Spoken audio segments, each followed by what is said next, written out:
महाराज, अध्यात्म मार्गानुसार माणसाची दिनचर्या कशी असावी? पहिले सर्वांना श्री स्वामी समर्थ आदेश.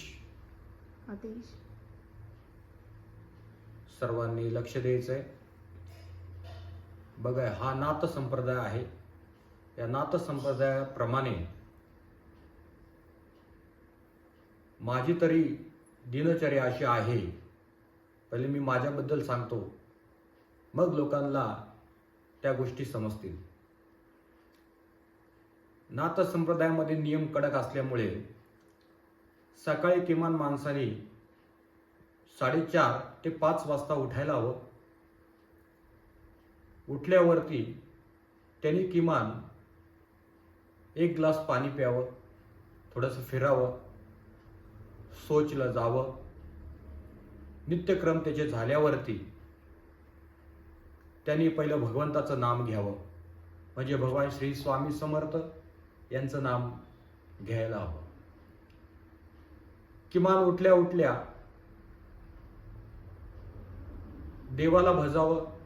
देवाची देवपूजा झाल्यावर किमान 11 माळे श्री स्वामी समर्थ जप करावा, 5 माळे ओम शिव गोरक्षनाथाय नमः जप करावा. आणि बाहेर निघताना स्वामी महाराजांना अशी प्रार्थना करावी, हे ईश्वरा, हे भगवंता, हे गोरक्षनाथा, ही रोजची काय माझी दिनचर्या आहे, ही तुझ्या चरणी मी अर्पण करतो. माझा प्रत्येक दिवस, माझा आजचा दिवस हा चांगला जावो, हेच तुझ्या चरणी प्रार्थना करतो. आणि माणसाने ही दिनचर्या आपल्या जीवनात उतरून घ्यायची आहे. दिनचर्या अध्यात्म मार्गाची उतरवली तर जीवन सुंदर आणि सुखमय आणि आनंदमय जातं. बघा, नुसती विज्ञानाचीच सांगड असावी असं नाही पाहिजे. कर्म पण करावी तर अध्यात्म मार्गानुसार करावी. कर्म कधी लागू होतात तर धर्माचं आचरण हे पालन केल्यावरती तरच तुम्हाला कर्म लागू होतात, अन्यथा होत नाही. नाहीतर अनेक जण कर्म करत असतात प्राण्यांसारखी. आपण प्राणी नाहीये, आपण आहोत मानव. आणि मानव असल्यामुळे आपल्याला पहिला अध्यात्म याची सांगड करायला हवी आहे आणि महाराजांच्या चरणी नतमस्तक व्हायला हवंय. आणि तरच आपल्या जीवनामध्ये अनेक चांगल्या घडामोडी घडतील. नाहीतर अन्यथा जीवनामध्ये प्रत्येकाच्या कटाकटी असतातच, त्रास असतोच, वादविवाद असतात, मानसिक त्रास असतो. मग ह्याच गोष्टी टाळण्यासाठी मी प्रत्येकाला तेच सांगत असतो, सकाळी लवकर उठावं, स्नान करावं, धरती मातेला प्रणाम करावं, आई वडिलांना प्रणाम करावं, अनेक मोठ्या माणसांना प्रणाम करून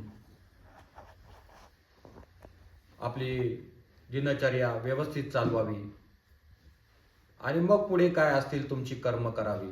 पहिलं देवाला भजावं, तरच तुमच्या जीवनामध्ये सात्विक जीवन निर्माण होईल. अन्यथा तुमची संगत कुठली आहे, कशी आहे, त्याच्यावर पण ठरलं जातं. म्हणून संगत चांगली ठेवा.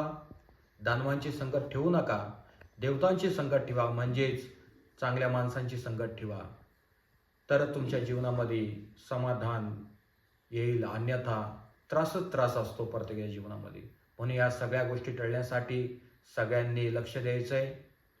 सगळ्यांनी श्री स्वामी समर्थ नाम घ्यायचंय, शिव गोरक्षनाथ नाम घ्यायचंय आणि महाराजांची सेवा नित्य नेमाने सकाळी उठल्या उठल्या मी परत एकदा सांगतो, 11 माळी श्री स्वामी समर्थ जप करावा, 5 माळे गोरक्षनाथ जप करावा.